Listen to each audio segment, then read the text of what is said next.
Sit down. All right. How is the baby, Gahan? How is the baby? All right? Did you try that? Good. Uh-huh. Huh? Yeah. So good.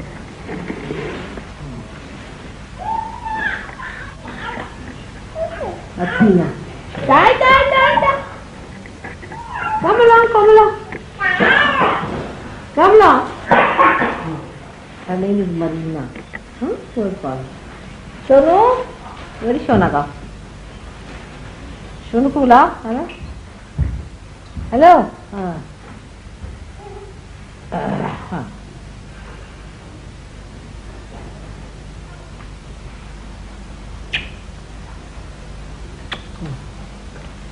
Now you go and call Shonu. Just go and call. Shonu. Very cheap. Go call. Just call. Very cheap. Shonu, you call. Call Shonu. Shonu, where is she? She's outside. Just call her. Go and call. Yes. You must tell them both. Very busy people.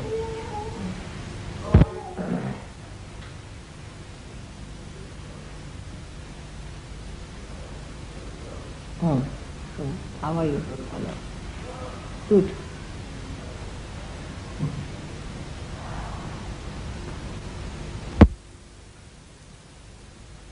We had a very good session, I should say, and a very successful trip in Portugal, and even better in Spain.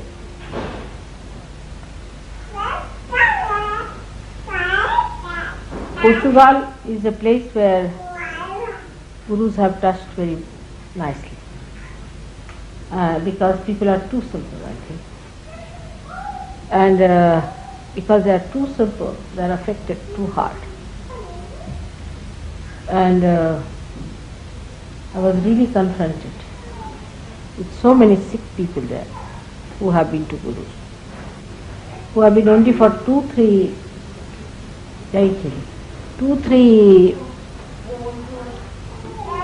years with that, are badly affected.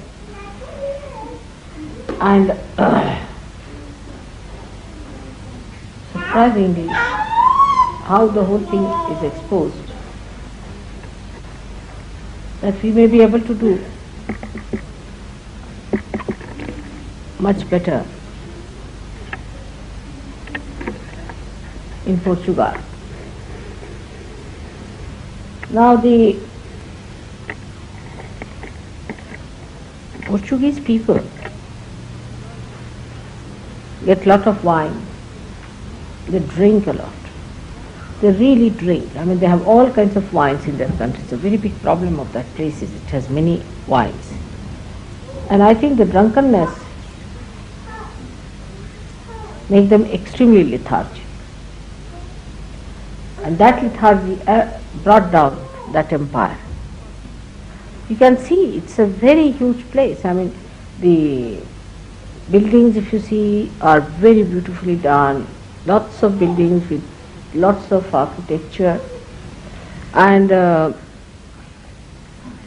all that is like a desolate place. The reason is the people who were at a time quite affluent, were doing well. Gradually unemployment started settling down. Lots of strikes, just the same thing as I feel is happening in this country. And unemployment and amounting to starvation. First they used to get doles and all that as we get here. Gradually it stopped. Now it's so bad that all of them have to depend on their parents. There's no way. They have no source of income. Very few industries. It's one of the poorest country in the whole of Europe. That made me think about England, that we have to know that this country also may face a phase if we do not get up now. You see, it's all right to divert your attention to Falkland and all that, but it cannot feed you. So we have to understand, all the Sahaja yogis must understand, that they all must have some sort of a degree or something on the paper. That's very important. And though you are all realized souls, and you are spiritually so endowed, everything is there. But you have to think of the whole. If the country completely goes down in its production and its capacity to activate itself, you will go down too. So your attention should be now, of course you should not be materialistic, but towards putting more activity into you, even in Sahaja, in meditating, in working it out in yourself. So lethargy is not going to pay. And this is one thing, is such an inertia that exists, that unless and until you really put in complete willpower, this inertia may not be combated, may be very difficult. Even in Sahaja, you see, it is very easy to escape and explain, you see, yourself, oh, I got up and this happens, that happens. But I think the symptoms are of a very dangerous type. And as Sahaja yogis, you have to be patriotic about it, and you have to think about it. After all, you are symbols of the English people. Whatever works out in you will start working out in the rest. So how you behave towards yourself and towards the general atmosphere is very, very important. Now towards Sahaja Yoga also, the attitude has to be understood very clearly. You see, like a Maharaja in India, who lives in quite great comfort, first of all, lives like a lord, and he orders about, you see. And then everything is lost. But still he talks like a lord, he behaves like a lord, his whole thing is the same way. Though it's not that the kingdom is there, that he is the ruler, but he'll talk like that to everyone, because the habits are formed. I think the mind also has formed the habit. The whole atmosphere is charged with such ego since long. And that's why towards Sahaja Yoga also the attitude has to be humbler, much humbler. Because without humility you cannot do. That's one thing you must understand. It's no question of you rationally saying something about it or explaining about it. But you see, basically one has to be extremely humble. First of all, it's a very big privilege to get realization. You know that. It's a greater privilege to go in. And it's the greatest to be a Sahaja yogi. It's a very great privilege that you have, which very few people have. And you are the ones who are chosen specially. But the humility part of it is still missing about Sahaja yoga. About Sahaja.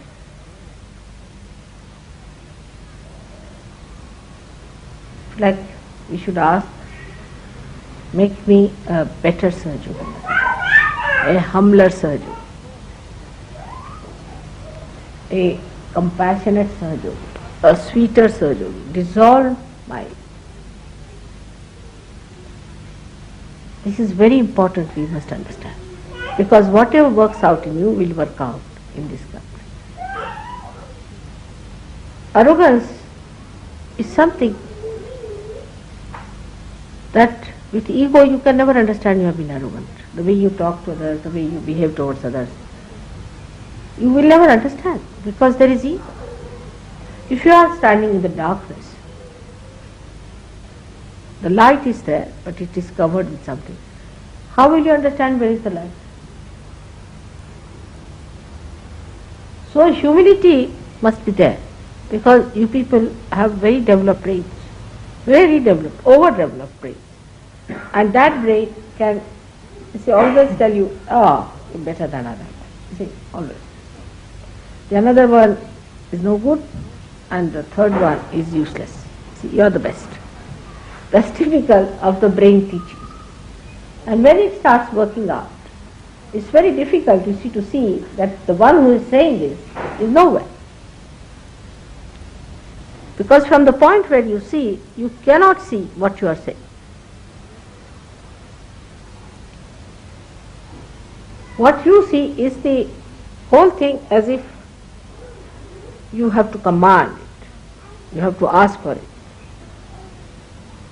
Of course, the quality is very much changing now. Everybody is becoming very, very sweet and sober, and nobody now demands anything from me, like you must give me this, mother, you have to do it, you have to look after me. After all, I have been to your Caxton Hall once, you see, and how dare you do not look after my mother when she met an accident.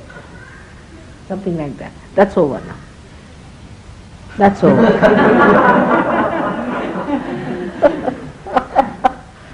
The quality is improving now. One has started learning now how to laugh at your own ego and this and that. But I personally think that one has to realize that if you represent this country to your mother, then it has to improve still. Still I have to improve. I have to go ahead. I have to go further with it. And I have to develop that beauty of humility. Like in Portugal, they told me, Lord Byron, whom I think to be a useless fellow, absolutely good for nothing, and I regretted every minute why he was created on this earth. He went and said, Sintra is a very beautiful place. Sintra is too good to be wasted on Portuguese. It should have been for Mr. Lord Byron, whosoever he may be. Just see, different. And it pinches everyone, everybody feels. But think, if you are the person about whom it is said, it is fun.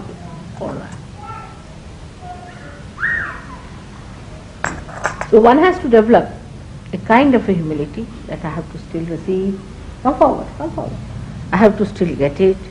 It has to work out.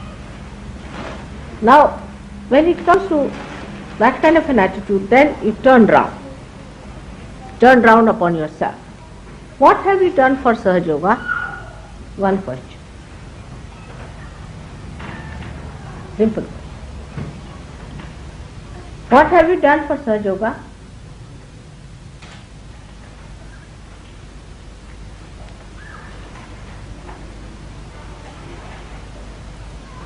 How many people have you given realization? How many people have you been able to cure?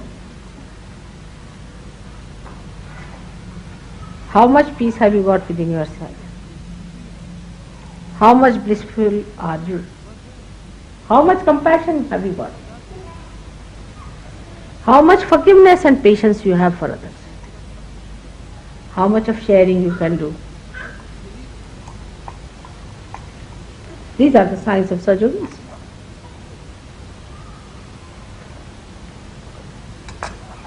That you break your shell, you become the collective. How much do you understand others? And how much do you understand giving others? What have you given to others, even on material level? Let's see.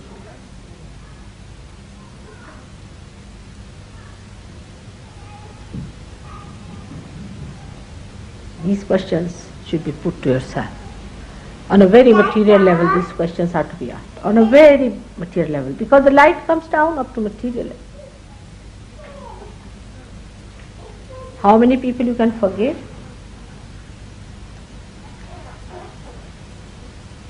You are realized souls. You are prophets, no doubt. You can make others prophets. But you have to be the quality also.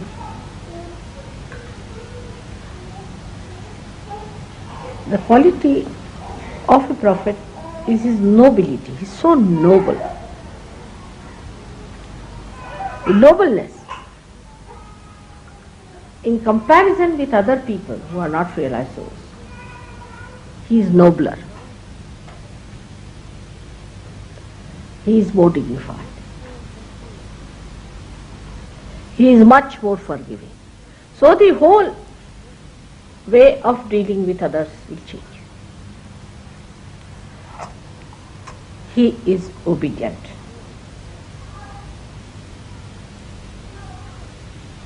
We have to obey in Sahaja. We have to obey our good will.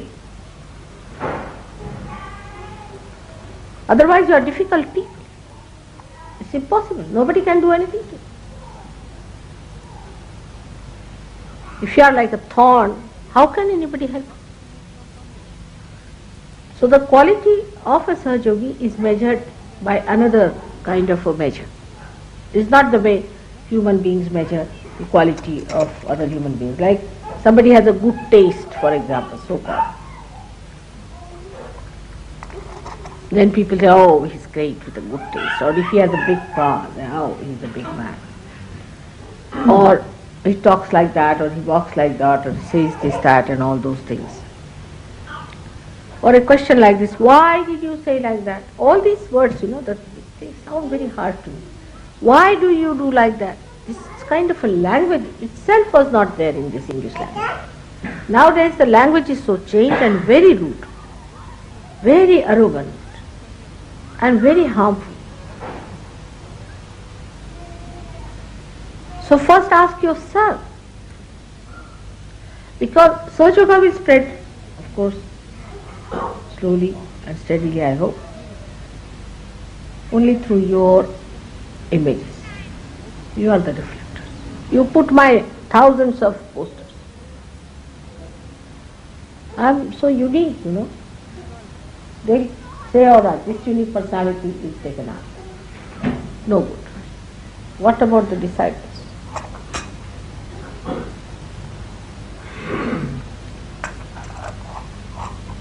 So actually whatever is in the lower level animals is important. Like in lower level animals, the king is the one, say the tiger has to kill an animal, big animal. It is he who only can kill. Till human stage also perhaps it is so. The one who can really dominate others, survival of the fittest, is the rule. Is the other way around now. It's changed completely.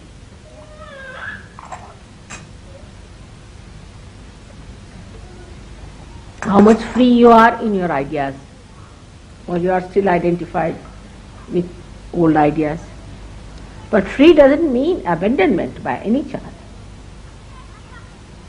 Freedom means you respect the freedom of others. First and foremost thing of freedom is that you must respect the freedom of others. Even God respects your freedom. He cannot give you realization if you don't want it. You cannot force it. So respect the freedom of others. But that does not mean while respecting the freedom of others, there should be abandonment. If somebody is abandoned in Sahaja Yoga, he goes out of the circulation of Sahaja Yoga. It's not coming in so important. I have told you 100 times. It's the throwing out part of it, you see. Sometimes I feel I should give you some glues to stick on. Maybe the wheel can turn very fast and some of half-baked may be thrown out back again into the oven. So I feel in these countries where I went, Spain, they call it Spain still half developing, Portugal developing. I don't know what you think about Italy, whatever it is called. Very humble. Very humble from the very first day. Anyone who comes from the very first day, they are very humble, and because they are humble, they are sensitive to me. Because you have to be really very humble to be sensitive to me. That's a fact. Because I am too simple, naive, as if I do not understand anything. I look like that. As if I have no knowledge of anything. Very simple woman, talks in a very simple way, is very friendly. All right. So to understand me, you have to be extremely humble.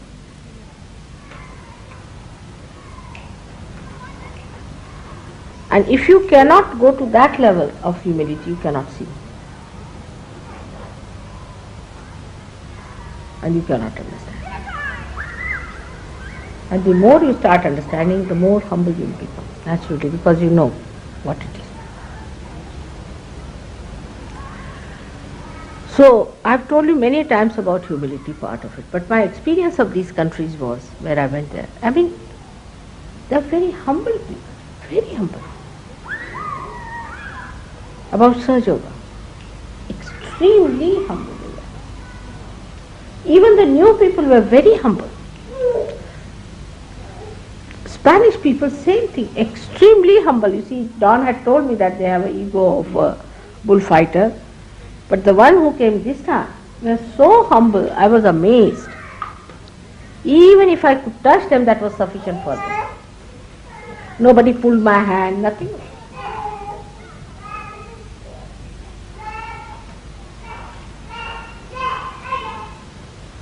So this is what it is. One has to understand that we have certain tags of our past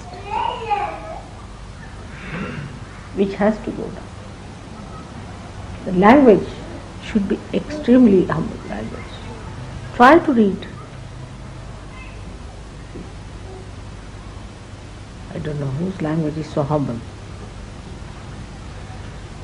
Maybe mine. I don't know. But try to read books where people speak humble language, humble way of talking. You'll enjoy it. Really enjoy it.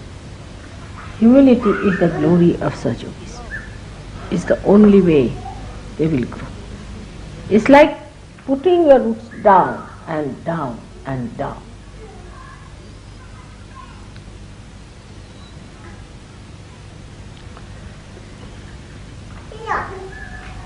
The people who went from here were themselves amazed at the humility of the people who were there. Very much amazed. The way things are working out there, the way they helped us and did everything for us. And I'm sure now in Spain we'll have a very nice, very nice center. Of course the ambassador is a very humble man, you know, he's too humble. And he might be coming here, and one day I want to call him here to the ashram also. He and his wife will be here. So the ambassador was very sweet, and he called to me to his house, invited, and he had a nice tea party. He called Indians and everything. And Indians were, you know, they asked me for one thing, it was shocking. They said, what about something to depend upon? See, can we have your photographs or something? It must be having some vibrations. Should we use your photographs for our worship?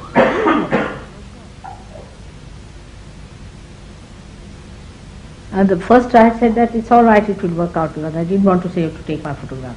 So she was so disappointed, the lady. She said, no, there must be a photograph, so something which we can use after all. How can that be? Just a minute. And here, first thing comes up, like a big snake. Why mother's photograph? She should give us realization, she should solve our problems, solve our sickness, everything. But why her photograph? This is too much. In this, you can see the ego of the people.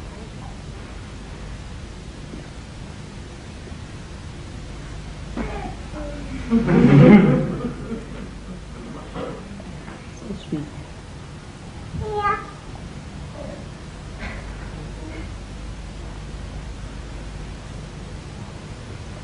Now regarding ashram, I had asked Nick, I had asked him to make certain rules and regulations.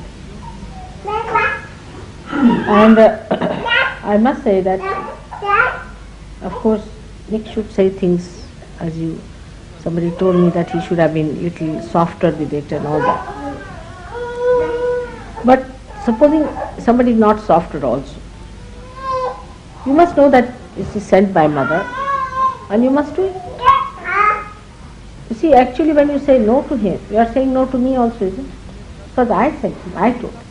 And I told him that you must carry out these things. If you do not allow him to carry out, he has to be perhaps strict. By softer means, supposing something fails, then what to do? But I really don't know. After realization, even if you do not do things, what should we do? Can you suggest? I mean, you should respect everyone. But say, even if you respect people, get up at 8 o'clock in the morning, then what should we do?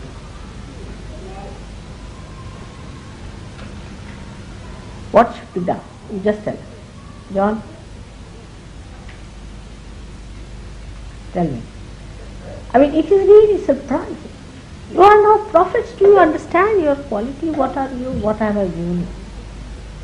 Then what should we do about it? See, these are so simple things, like children also. If you are in a hostel, you are made to get up in the morning, take your bath, get ready, walk out. I mean, if you do not listen, anyone, I mean, it's simple. Then what should one do with Prophet? You just tell. This is not the problem in Australia. But Englishman going to Australia create problems. I see. Sally, what a problem. Bapre. You could see in contrast her ego. Absolutely in contrast. I could see it clearly. Very good. Though she said that she was in, what place she was in? Jersey. And there Bhoots caught her. But all the Bhoots, they are egoistical. That's the point. Such a contrast, you know. If we have to move as one body, and you are enlightened, parts and part and particle of the same body. Supposing this finger says, no, I will not do it. Now somebody is, say, putting a big attack or something, and this hand says, no, I will not work out. Then what to do? Actually, it's a very big dilemma for me, because a hand which is forced to do it will never do it properly. If you don't force it, then what happens to that hand? I mean, just see,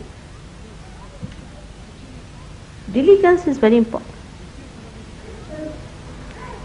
We should not take things for granted.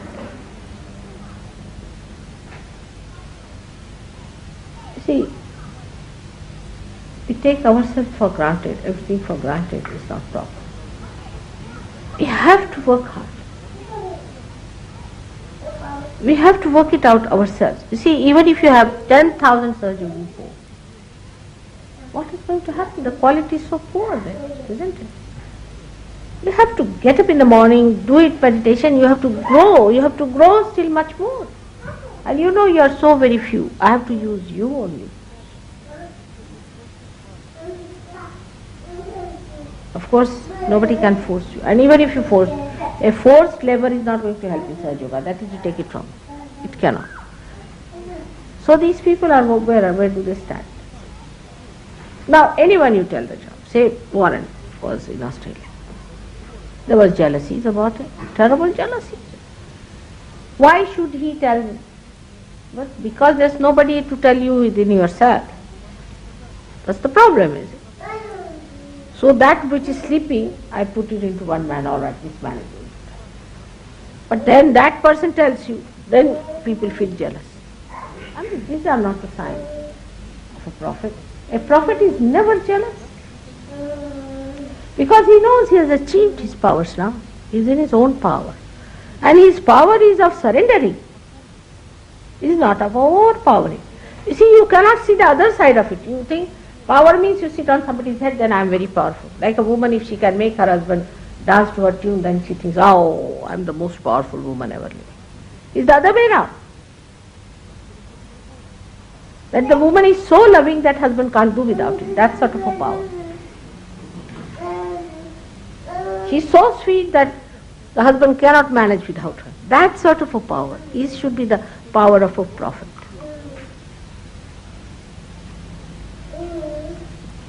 And these things are very much deeply put into us. So face it up and take it up. Whole value system is upside down. I tell you, the whole value system is upside down.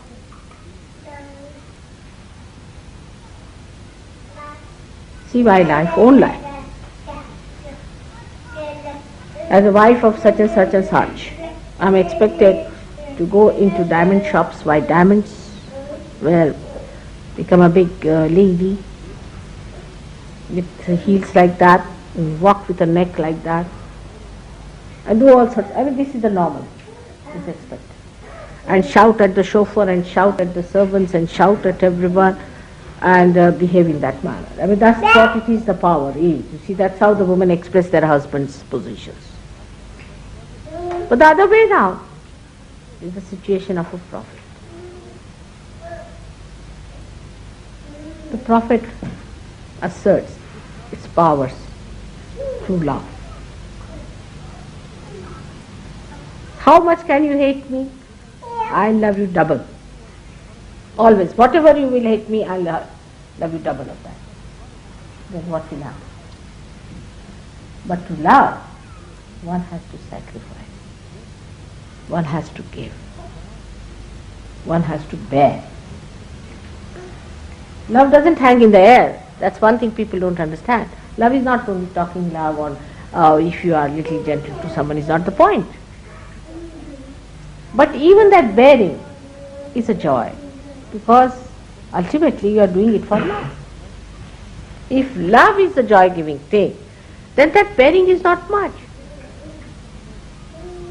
You are doing it for love's sake. See, because love, unless it is shared, you cannot enjoy. So first we have to be strict with ourselves, I think, will be a good idea. And loving to others. That may be the way we might work it out. By God's grace, we have a very nice place as an ashram. We might get even better place. We are the God's own blessed people.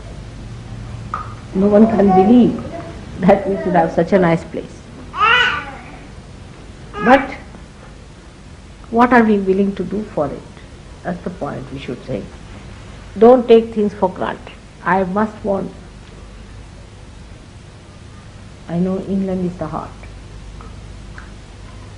But in God's realms, one can create many hearts. Not so difficult. So more harmony should be brought in. Even you will be surprised in France. It's so harmonious and so beautiful.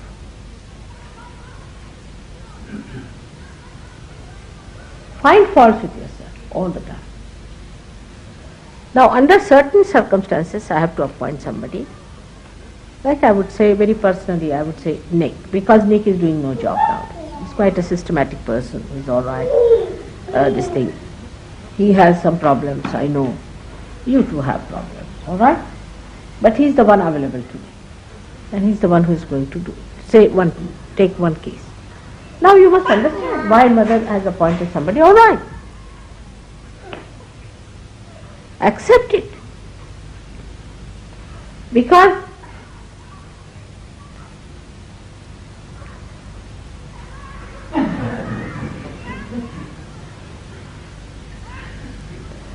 the big dance on. They are trying to entertain. You see, look at this dancing.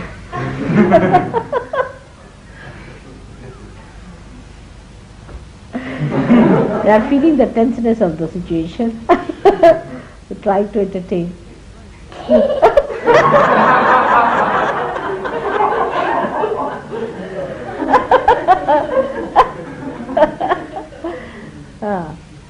That's it, that is it. See, they want to relax. They want to relax. They want you to feel nice, to be joyous. Look at them. In the same way, we should do. I'm sure now, henceforth. I think best thing is to make some poems. That may be a solution. Right? Let's see. And let everybody start writing poems. It will be a good idea. And that will work out. And sing the song of praises.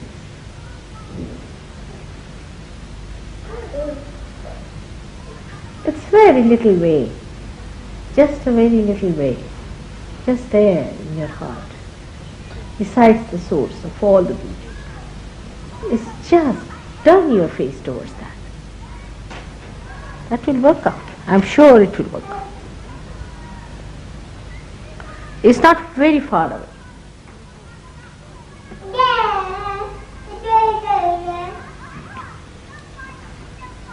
Let her also stand there, she'll enjoy.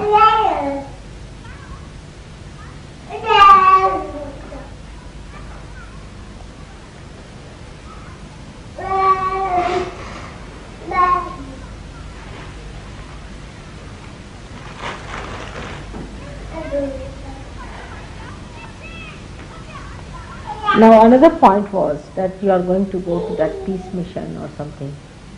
What?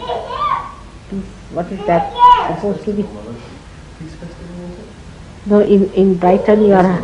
Peace festival. Peace festival. Alright. And I am told Kay has written an article about it. Peace. You know that peace is nothing without, it is within yourself. And if you can feel your peace, then only you can start feeling peace for others. Sahaja Yoga is the only way. There's no other way. You see? At the level of, say, take the position of Falkland now. Let's see, Falkland Island is a very immediate problem. Now at that level, there's no solution. There's no solution. They are quite justified in attacking back Falkland because these people were illegally there, because that's not a democratic country. They have destroyed so many people of their own, so English were justified. Of course, my all support was for them because they were correct on the justice point. That's true. But justice is little half-baked. Because for whom to fight? These unrealized souls. Their right for what? Even if you have democracy, if it is democracy, what is the use of having democracy? I mean, if through democracy you are creating only demons, it's demonic reign, then what's the use of having democracy also? What about this so-called communism? All stupid people, to my eye. Everybody is stupid. And they cannot achieve anything at that level. You can say little bit, yes, correct, after all, you see, that was there, people were there, under democracy these people should have gone because they have killed so many people already in Argentina, they have no business, and of course despotic law is against, absolutely against Sahaja. So democracy is the best suited, no doubt. We have to support democracy. But even democracy for what? Why call democracy?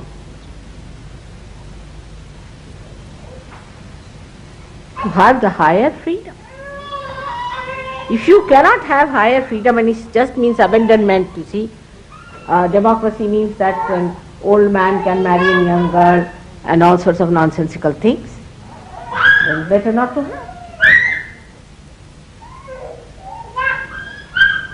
So democracy is only suitable to people who are dharmic, who have established their dharma. Otherwise you really need a communistic country which will settle down your dharma, to evolve out of it. But people think that democracy is for ruining your dharma. You have freedom to ruin your dharma as you like. You see, what's wrong?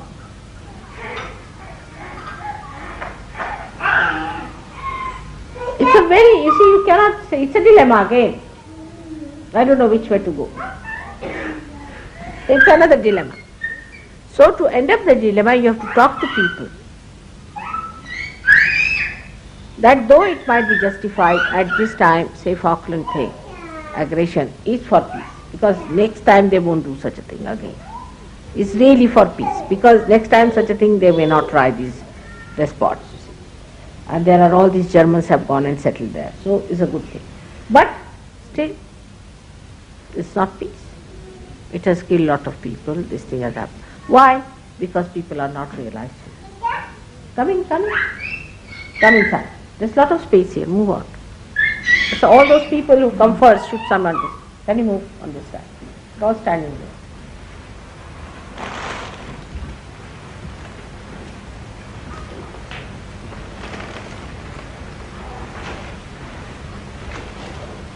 So all these political institutions are a big joke without realization. They are not yet fully human beings, they are not fully developed because they have not found their spirit. You must find your spirit. Unless and until you have found your spirit, no problem is going to be solved. Once your problem is solved, that is to find your spirit. All other problems are solved. How now? What will happen? Let's see. What will happen if we establish a kingdom of the realized souls?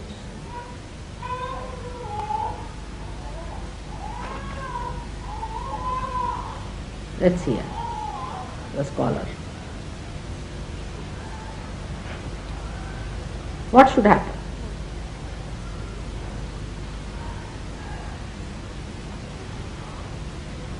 Of course, everybody will get up early in the morning, no doubt about it. Apart from that, that's the most difficult thing.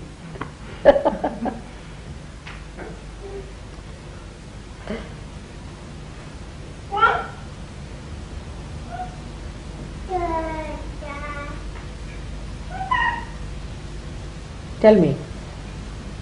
Whatever you say will happen. So that's what I'm asking.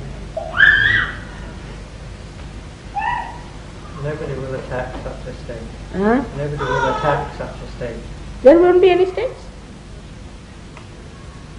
You see, God has not made any states. It's a madness. I tell you, when I was born, I was, oh God, what has happened? See, God has not made any one of these things. It's a very different thing than what, you see, I expected. You see, God has made a beautiful land, all right, like this one sari like that.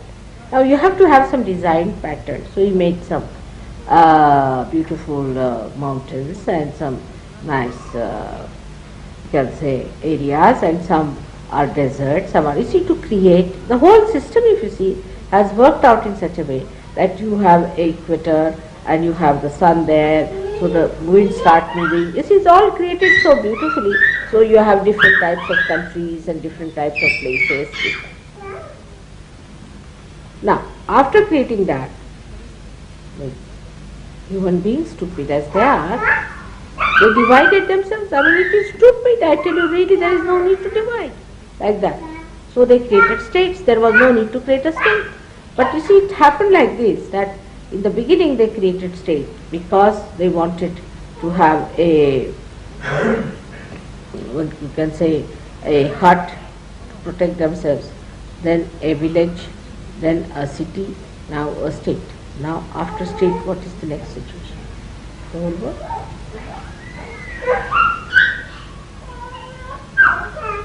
Collective. This is the breaking point. Is one word. It is, I believe it. But to me, it's nonsense to see it in so many. I can't understand walking in the, you see, these customs and all that, carrying your passport, that criminal number so and so. And apart from that, you carry your photograph, and then there are so many things. My by the way, my passport is completely filled now. You have to get another one. It's like that. See, everywhere you go, you look like a criminal. They look at your face and then they stamp you. All right, you are stamped. Go ahead. It's terrible. It's undignified. Absolutely.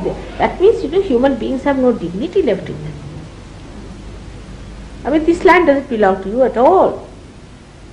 This is land of God. You are of God, and the land is. Nothing belongs to you actually. To be very frank, I'm sorry to say. It's true. So what is a state? It is stateless. But stateless also means there is state in it. I say this is one world. This is, has been, is, and will be. I mean, you may, in your myth, you see hallucination, think it is different and fight. I sometimes feel you are just fighting your shadows. This is you have created shadows and the shadows are fighting. And just to make the shadows fight, you fight, otherwise shadows won't fight. It's all a shadow. There's no truth in it. To me it looks like that. It's all madness. What is there to fight? This is one world. Everybody is blessed by God. They all should enjoy His blessing. To enter into the kingdom of God. He is the king. The one who is the ruler. In His kingdom, there is nothing like a state. So that's a very different world we are entering into. There are no alternatives there.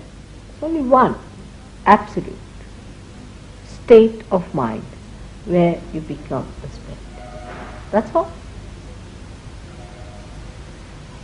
There's not going to be any aggression. It's stupid to be aggressive. There's not going to be any suppression. Stupid to do that. Nobody is going to be suppressed and nobody is going to take any suppression. Everybody. Why? Do you find that in the nature? Nobody does that. It's a harmonious living in the nature, even in the animal kingdom. See, they know that a tiger has to live on an animal. It's all right. That cattle has its own life, finished. Even they can understand the need, but human beings don't. Their need is of spirit.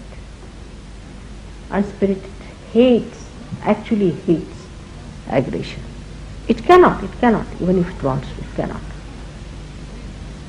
It's indignified to aggress anyone for a spirit. Indignified, absolutely, it is wretched.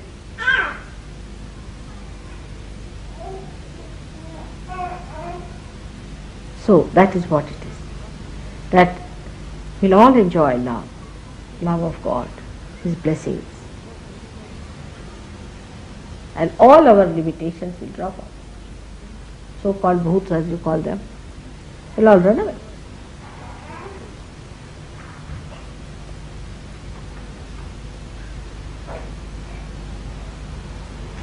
It's a very different atmosphere of reality. This is all unreal. It's absolutely unreal. It's an illusion, I tell you. Because you know that Brahma, these divine vibrations, are doing everything. They are working out everything, even material things.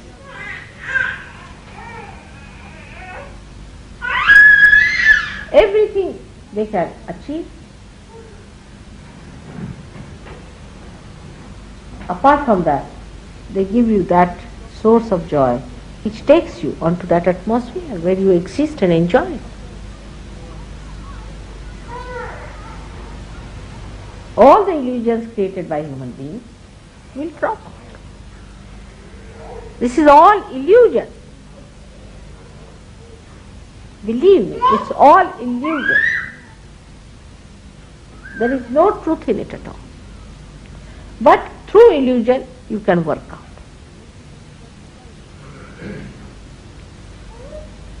It's a very interesting thing, that only through illusion you can work out. Because when I'm talking to you, I have to keep an illusion of being here. Otherwise you won't pay any attention, you won't see me, you won't know me, you won't talk to me. So you have to have an illusion. But I know this is illusion. That's all. Living in this world, in this illusion, if you know it's an illusion, that's done. You are going to be tomorrow's citizens. No doubt. Of a very high level quality. The day will come when they will have to jolly well consult us. Already you have seen how I am playing tricks on the US. Did you hear the way the lady made mistakes, you see, the stupid things? Did you find that? I saw her photograph and I said, oh, this stupid woman, she just raised her hand. Now they are realizing that they don't know what happens to them, suddenly how they go amok. They'll all go amok. And then they will have to find out how they should be controlled, what has happened, how did it happen. All these tricks one has to play, with all of them. Now, after the last war, perhaps, people may not come out with very aggressive words, perhaps, maybe, because it will be unpopular. But they'll do such stupid things to prove that they are good for nothing. All this can be done. But you must know it's an illusion, all of you, because you are different things. You are seeing through different eyes. You know what is Brahma is. So you must know. And raise your quality. Raise your quality. In normal life, supposing, you see, like I'll say that somebody is a peon, then he dresses up in a particular way. Then he suddenly becomes an officer. Then he becomes a different style. He walks in a different way, his gait changes, style changes. So now you have become prophets. Whole thing has to change. Either you don't accept this position, but if you are accepted this position and you are paid for it, then better be that. I mean, you can't dress up like a peon if you are an officer, can you?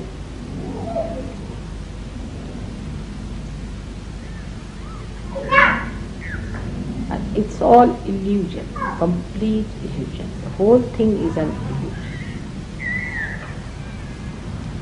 All these kings of yours and queens are like dolls there before. Especially Mr. Pope, who came here. My grandson says, Mr. Pope came here. I said, Pope? I said, I'm sorry, pork. And he was talking all rubbish. I said, how do you know? Because all his chakras were catching. And he's supposed to be the Pope in charge. Now, Bishop of Canterbury. See, he's another funny man. I've seen him on the thing. He was agnostic about everything. I don't know, about Christ also maybe. He said, I'm agnostic. Any question you ask him, I'm agnostic. It's a very good escape he has got. You see, he's agnostic of about everything because he said it's a mystery to me. So what are you doing there? I mean, if it's a mystery to you, you are agnostic. Then, I mean, I just don't understand how is it there. So some people have taken up upon themselves this crusade, I believe, to talk to you. I mean, how can you talk to your shadow? Can you?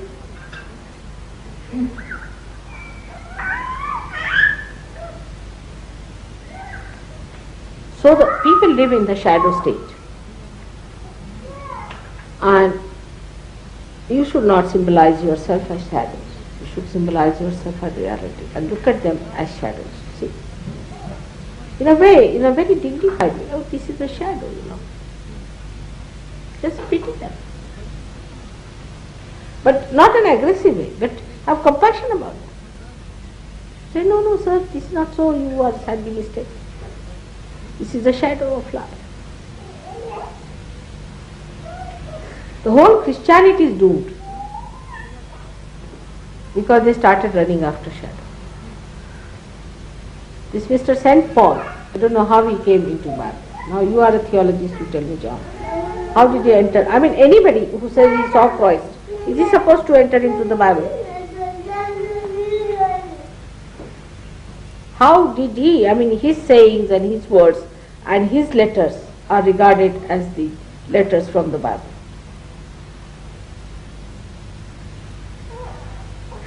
After Christ. Before Christ is all right, but after Christ.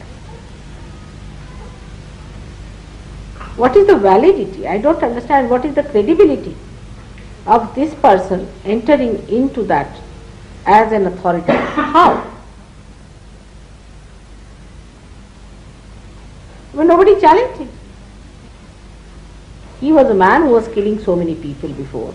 Then suddenly he becomes something and he starts saying, I am doing Christ work and this and that, and he writes letter to Karantikans and all these people and all that. And why these letters that he writes becomes a Bible? Can you imagine? What did he do in his own lifetime? Half of it he spent in killing and half of it is he was an impostor. I am happy that it has come to your notice. But one can ask, why is he there? Now he started this charismatic thing, he is doing all this. I first saw it in India. There is a St. Paul's church. They are all possessed people, you know. One of my uncles was the priest of that. He was a very possessed man, very hot-tempered, horrible. And when I saw that, I wanted to see the St. Paul's Bible, what he has written about. I was amazed. But I said, let you people read and see for yourself. And this horrible charismatic movement is anti-God activity, absolutely anti-God activity. So, if you have to talk to the gentleman, you have to tell him about it, that it is possession. The Seventh-day Adventists and what are this Pentecost is nothing but that. Jamaicans are doing, all of them are great spiritually developed people, spiritually in the pub.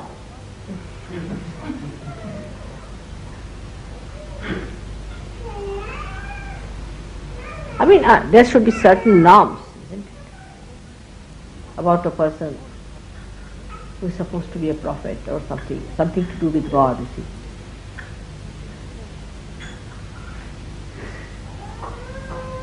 The world is coming to a position where they are understanding. But see, once they start disregarding, the danger is this. Once they start disregarding these things, because they are myths and falsehood, they will disregard also God. And all the truth about God. They can become communists. That's the easiest way. Then there is no return.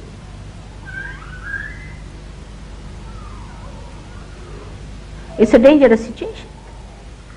So when you talk to him, you have to tell him, warn him.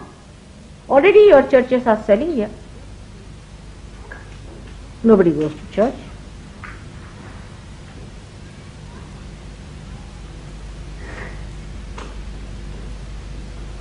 Now about the environment. They are having a meeting on environment. That too is only solved through spirit. All environment problems can be solved only spiritual, if you have spiritual assent. Otherwise you can't. You try anything, it's like patching up the sky.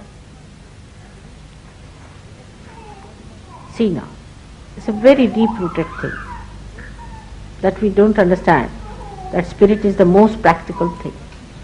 You see, we think spirit, we think it's like a drunkard. No? Spiritual man is a cult. He's a drunkard. He's most abnormal. It's funny. Either he hits people or runs away from them. This is the idea we have got about a spiritual person. But just see, you are spiritual. You will find it impossible to use plastics after something. Because you will know that the plastics give you horrid vibrations. After some time, you will find it repulsive. It's all right to sit in a train for a while on a plastic coach,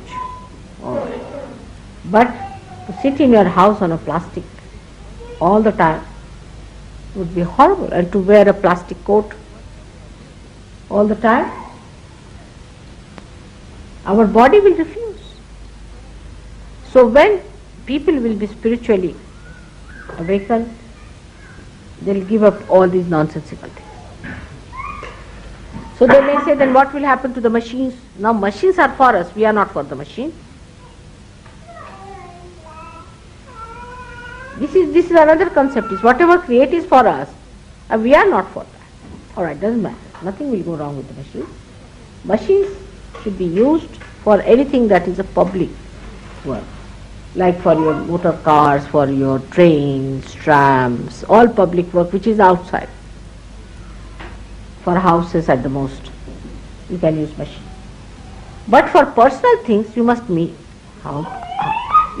handmade things. For spiritual people would like to wear something that is handmade or real. When I can't wear a nylon sari, not that I am very fussy about things, but I just can't wear. After some time, if I do not take out my socks, which are only nylon, what to do? My vibrations get jammed completely. So you won't be able to wear next to your skin, near your body, eating your food, everything in plastics, cooking in plastics. I mean, it's too much. Thank God, cooking I don't think is possible, isn't it? But aluminium is another thing. It's very bad. Aluminium, you won't be able to. You'll either try copper or brass or things. Now, handmade things will have, because they are made by hand, so they have vibrations. People would like to have hand. It is a part. So by that, you remove the disparity of the world. Developing countries can do handmade things. You cannot beat them with computers, can you? You go ahead mad with your computers. You will have to come back. Must understand the whole. If you don't understand the whole, this is what is happening.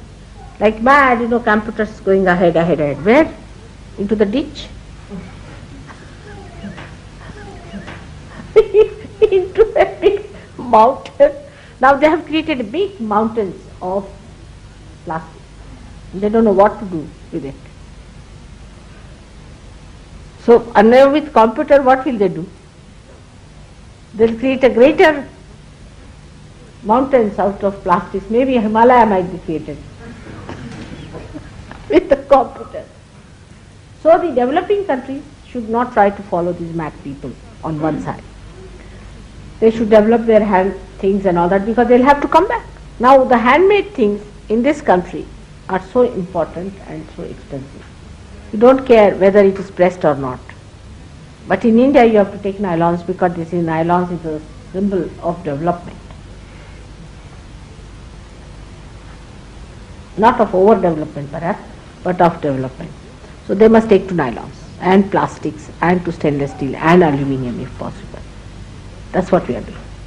When you have less things consumed like that, you use less things from your motherland. Because handmade you cannot go on mad like a machine goes like a Rakshasa, eating away everything and producing more. It has to live like that. It is not economical. So when you have handmade things, you have more value for your things, you look after them better, you feel better, you are comfortable, and you need not be that smart, you see, machine made. That idea of smartness is going now. So the developing countries should also learn a lesson. They are going after they are running fast. They try to run faster, they cannot. Thank God, they cannot. But they should stick on to that side. You see, one part of the country has to do something, another part has to do something else. But you people have to look after the side of machines, all right. I mean, handmade things, what can you make?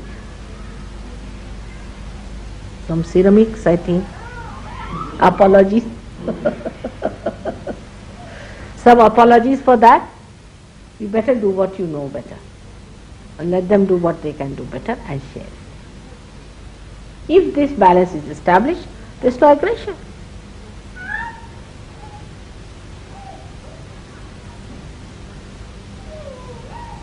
Unemployment can be solved. All the problems can be solved if you take to handmade things. We should take to handmade things. As far as possible, Sahaja yogis should use handmade things.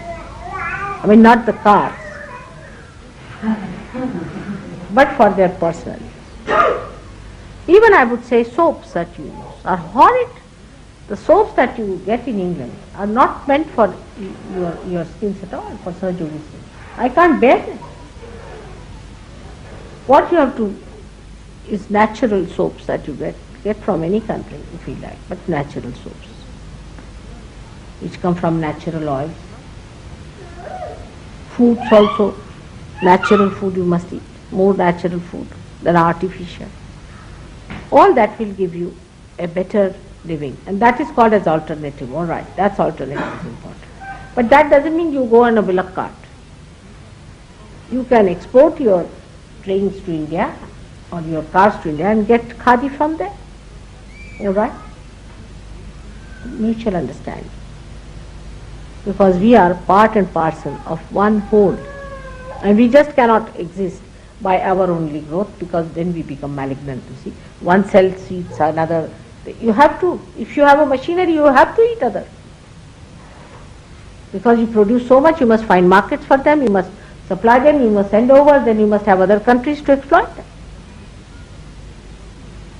People have tremendous respect for Mahatma Gandhi, but I don't know if people understand what he said about machinery. That doesn't mean the people who are doing machine work should give up by any chance. But some of them they can close down. For example, plastic toys for children is horrifying. You can't even get wood toys now, nothing, just plastic, they're touching plastic. I mean, imagine you cannot feel any plastic.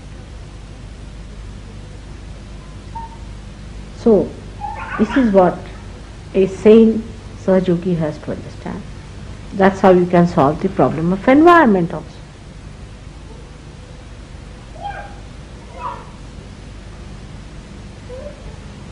Thank God, somehow with your affluence and too much of machinery,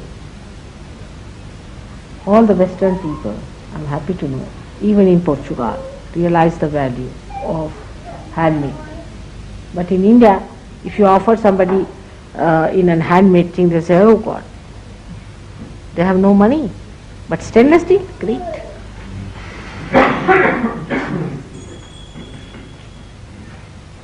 In a stainless steel glass, they'll give you tea. You see, it's very big. If you give it in a ceramic, what is village craft? They have to be told. But if you create a demand, they'll be all right. They'll look after their handmade. And here you can't do much. I've seen, you see, that neatness, that deftness is not there. That's lacking now. You lost it. Very few people have that left in. Even if they have to cut one coat with their hands, they cannot. They have to use a machine which cuts 25 coats at a time. Then this problem of you have to have a figure exactly, because these only can fit certain figures. You can't have your own independent figure. This is all machine-like stuff, you see. You all must have that figure, otherwise it doesn't fit it. So that is an ideal figure. So everybody works out for that. See, there's a new machinery comes up, you see, for that kind of a thing. The new styles to come up. It's such an artificial thing. All man-made, artificial. From your democracy, your politics, to your economics, to all your so-called ideas of creativity, everything becomes so artificial. Now people can't paint. What they paint, if you see, you are just aghast, you don't know what is this supposed to be. And it is supposed to be this, but it looks, there's a hand, isn't it? Can't you see that? Yes, I can. Let me show you.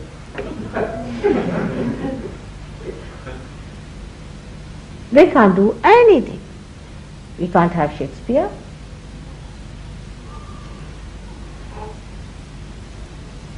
We can't have Gagi. We can't have anyone of that time. We can't have Abraham Lincoln.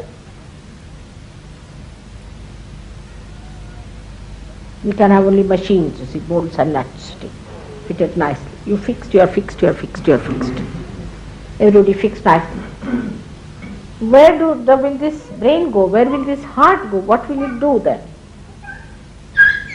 It cannot collapse. I mean, as long as you are existing, the heart has to beat. So all this artificiality has to be overcome by Sahaja. The responsibility is so great. Such a big building you have to bear on your shoulders. And the foundation stones have to get up in the morning.